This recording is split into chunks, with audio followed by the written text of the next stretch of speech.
चला हाय रे उम्र का ये ताना बाना समझ न पाए रे जुबान पे जो मोह माया नमक लगाए रे।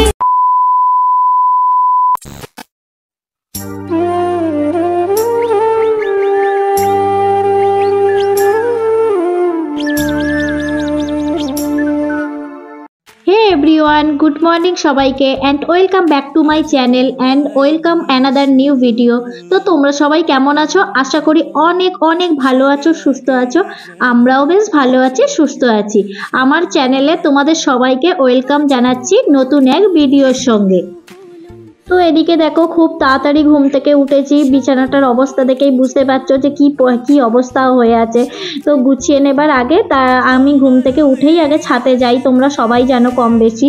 তো ছাদে গিয়েছিলাম, তো ছাদ থেকে এসে আর বিছানাটা গুছিয়ে নিচ্ছি। এবার ব্ল্যাঙ্কেটটাকে গোছাবো। বাবা ব্ল্যাঙ্কেটটা যা ভারী না, তোমাদেরকে কি বলবো আর, মানে গোছাতে ভীষণ কষ্ট হয় আমার প্রত্যেকটা দিন এটা। তারপরে এতটা ঠান্ডা পড়েছে আর মোটা ব্ল্যাঙ্কেট ছাড়া আমি একটা পাতলা ব্ল্যাঙ্কেট গায়ে দিতাম, সেটা তোমরা দেখেইছো, কিন্তু সেটা আর হচ্ছে না, মানে এতটা ঠান্ডা পড়েছে। এবার একটু মোটা তো গায়ে দিতেই হবে। তো আমি ভেবেছিলাম তোমাদের দাদা ভাই এলেই বের করব, পাতলাটাকে দিয়ে এখন কাজ চালিয়ে দেবো, কারণ এরও তো কভার পরাতে হবে তাই না? কভার না পরালে তো এত বড় ব্ল্যাঙ্কেটটা নোংরা হয়ে গেলে আমি তো কাচতে পারবো না, সেই জন্য ভেবেছিলাম। কিন্তু এতটা ঠান্ডা পড়ে গেছে তো আমাকে মোটাটাকে বের করতেই হলো। আর এদিকে ঠান্ডাটাও ভীষণ পড়ে গেছে, আর ওদিকে তোমাদের দাদা ভাইও ছুটি পাচ্ছে না, মানে ছুটি বারবার ক্যান্সেল হচ্ছে। তো কিভাবে আসবে, কি করবে না করবে এখনো কোনো ঠিক হয়নি। তো কি কতদিন বা ওয়েট করব, মানে এতটা ঠান্ডা লাগছে, এবার তো আমাকে বের করতেই হতো তাই না? তারপর দেখো এইদিকে তো সমস্ত কাজ আমার কমপ্লিট হয়ে গেছে। কমপ্লিট হয়ে যাবার পর তারপরে স্নানটা সেরে নিয়েছিলাম, তো স্নান করে এই পুজো করতে বসেছি। তারপর পুজো সেরে নিয়ে এদিকে দেখো তো বেগুনি, আজকে হচ্ছে বেগুনি ভাজছি, তো মুড়ি খাবো বলে। আমার এখন শীতকালে না প্রত্যেক দিন মানে বেগুনি নয় পেঁয়াজি নয় মানে আলুর চপ এইসব খেতে ইচ্ছা করে, আর কিনে সত্যি কথা আমার ভালো লাগে না। মানে আমাদের এদিকে মানে সামনে যে দোকানটা আছে না, মানে চপটা খুব একটা ভালো হয় না, মানে আমার ঠিক খেয়ে পোষায় না। সেই জন্য আমি আর কি বাড়িতেই তৈরি করি, মানে খুব একটা যে ভালো হয় যে বা ভালো তৈরি করি তা কিন্তু না, মানে কাজ চালিয়ে দেবার মতো এই আর কি। তারপর খাওয়া দাওয়া কমপ্লিট হয়ে গিয়েছিল। খাওয়া দাওয়া কমপ্লিট করে দেখতেই পেলে আনাজটা কুটে নিয়েছিলাম, তো আনাজ কুটে তারপরে রান্নাটাও কমপ্লিট করে নিয়েছি। তো রান্নাটা কমপ্লিট করে তারপরে ভাবছি কি করব, আজকে ফ্রিজটা পরিষ্কার করে নিই। সেই জন্য দেখো ফ্রিজ পরিষ্কার করতে বসেছি। ফ্রিজের অবস্থাটা তো খুব খারাপ ছিল, মানে যে বাপের বাড়ি থেকে অনেক দিন হলো এসেছি, তারপর থেকে তো ফ্রিজটা পরিষ্কার করাও হয়নি। তোমাদেরকে বলেছিলাম ফ্রিজটা পরিষ্কার করব, কিন্তু এত ছোটোবেলা একটার পর একটা কাজ করতে করতে না, মানে ফ্রিজটা ঠিকঠাক পরিষ্কারও হচ্ছিল না। সামনেটা এমনি মুছে নিয়েছিলাম, কিন্তু এই যে বক্সগুলো খুলে খুলে যে পরিষ্কার করছি এগুলো তখন আর হয়ে উঠছিল না, মানে টাইম পাচ্ছিলাম না একটার পর একটা কাজ করতে করতে।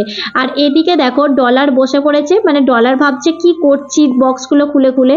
এবার আমি নিচে বসলেই ওর একটা স্বভাব হয়ে গেছে, ও কোলে উঠে বসবে। এবার ওকে কোল থেকে নামিয়ে দিয়েছি বলে দেখো ও কেমন পাশে গিয়ে বসে পড়েছে। হ্যাঁ, আর একটা কথা শেয়ার করি, যে তোমরা অনেকেই ভাবছো যারা আমার ভিডিও দেখো আর কি, তারা অনেকেই ভাবছো যে কেন দিদিভাই 2-3 দিন ভিডিও দেয়নি। আসলে তোমাদেরকে আগের ব্লগেই বলেছি যে আমার মনটা ভীষণ খারাপ, যে তোমাদের দাদাভাইয়ের ছুটির জন্য, যে ছুটি আসতে পারবে কি পারবে না সেটাও তো কনফার্ম হচ্ছে না, মানে সিওরিটি কোনোটাই নেই, মানে আসতে পারবে আদেও কি পারবে না সেটা নিয়ে একটু ডিস্টার্ব আছি। সেটা তো তোমাদেরকে আগের ব্লগেই শেয়ার করেছি আর নতুন করে বলছি না। তারপরে আমার কাছে তো ভিডিও করা ছিল না, তো সেই জন্য আর কি তোমাদের সাথে শেয়ার করতে পারিনি। আর আজকে ভাবলাম চলো একটা ভিডিও বানিয়ে নিই, তারপর তোমাদের সাথে শেয়ার করে দেবো। তারপর এদিকে দেখো ডলার কেমন শুয়ে পড়েছে, তো ও রীতিমতো ওখানেও ঘুমিয়ে পড়েছে, তো বসে বসেও ঘুমিয়ে পড়েছে। তো কি করবে, ও তো ঘুমাচ্ছিল। এবার আমি ফ্রিজটাকে মুছবো বলে সমস্ত কিছু বের করেছি দেখে ও নিচেতে এসে আমার কোলে বসতে যাচ্ছিল আর কি।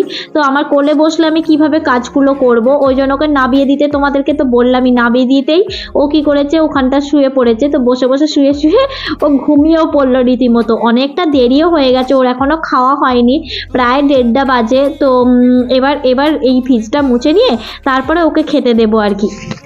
আর এই ভিডিওটা একটু ফাস্ট ফরওয়ার্ড করে দিয়েছি, কারণটা হচ্ছে না হলে অনেকটা বড় হয়ে যেত ভিডিওটা, সেই জন্য একটু ফাস্ট ফরওয়ার্ড করে দিয়েছি। চলো তোমরা দেখতে থাকো, পরে আবার তোমাদের সাথে কথা বলতে আসছি। আজ তোমায় নিয়ে শুরু হলো নতুন জীবন, সবই লাগে যেন দুটি চোখে স্বপ্ন এখন। আজ তোমায় নিয়ে শুরু হলো নতুন জীবন, সবই লাগে যেন দুটি চোখে স্বপ্ন এখন। তোমার ওই হাসিতে, ও চোখের ভাষাতে, ও তোমার ওই হাসিতে, ও চোখের ভাষাতে কত সুখের ছবি আঁকে মন। হলো ধন্য জীবন, হলো ধন্য জীবন। আজ তোমায় নিয়ে শুরু হলো নতুন জীবন, সবই লাগে যেন দুটি চোখে স্বপ্ন এখন। তারপরে এদিকে দেখো ডলার তো নিচে ঘুমিয়ে ঘুমিয়ে মানে অস্থির হয়ে তারপরে ঘুম থেকে উঠে একবারে সোফায় গিয়ে শুলো, সেটাও দেখলে। তারপর ঘুম থেকে উঠে সোফা থেকে উঠে বাইরে চলে গেল। তো বাইরে যাওয়ার কারণটা হচ্ছে তো গাছে পাখি বসেছে, সেই কি পাখি বলে, পাখিগুলোর নাম আমি জানি না, চাতক পাখি না কি পাখি বলে, তো আমাদের এখানে ওই পাখিগুলোকে চাতক পাখি বলে। তো সেই পাখিগুলো বসেছে, তাদেরকে মানে এত চিৎকার করছে পাখিগুলো, তো তাদেরকে তাড়াতে ঘুম থেকে উঠে ছুটেছে বাইরে। তো ওদেরকে কি করে, প্রত্যেক দিন সকালে ওই চাতক পাখিগুলো এসে যখন গাছে বসে, ওরা কি করে, এবার বাড়িটা তো মাঠের পাশে, যত পাখি মানে আমাদের গাছে এসে বসবে, তো গাছে বসলেই কি করবে, ও ছুটে গিয়ে তাদেরকে তাড়াবে, মনে করবে ও ধরতে পারবে তাদেরকে। তাদেরকে কি আর ধরতে পারে, ও সেই তাদের পিছন পিছন এখানে দৌড়াবে, ওইদিকে দৌড়াবে, জানলায় এসে বসলে তাদেরকে তাড়াবে, সেই দিকে বসলেও তাদেরকে তাড়াতে যাবে। আসলে ওর খিদেটাও পেয়েছে, সেই জন্য আরও ঘুমাতে পারছে না, আবার পাখিগুলোর ডাক, সেই জন্য আরও ঘুমাতে পারছে না, এদিক ওদিক দৌড়াদৌড়ি করছে। আবার এদিকে এসে একবার সেই জানলায় ওর ওষুধগুলো সব রেখেছি মানে ফ্রিজের মাথা থেকে, সেইগুলোকে মানে টানাটানি শুরু করলো। তাকে একবার মুখ করলাম, করার পর একবার এদিকে এটা মুখ দিতে যাচ্ছে, একবার ওটা মুখ দিতে যাচ্ছে। আমি ওকে মানে বারণ করছি যে এগুলো মুখ দিস না, দাঁড়া, আমি বারবার ঘড়ি দেখছি কটা বাজে। তো ওর খিদে পেয়েছে আমি বুঝতে পারছি, সেই জন্যই এরকম করছে। এদিকে দেখো তো ফ্রিজটার অবস্থা দেখছো, মানে বরফটা এখনো পর্যন্ত আমি গলাতে পারিনি। মানে সকাল থেকে ফ্রিজটাকে বন্ধ করে রেখেছিলাম, আমি পরিষ্কার করতে বসেছি 12টার সময়। তো 6টার সময় মানে ঘুম থেকে উঠেই আগে ফ্রিজটাকে বন্ধ করে রেখেছিলাম যাতে বরফগুলো গলে যায়।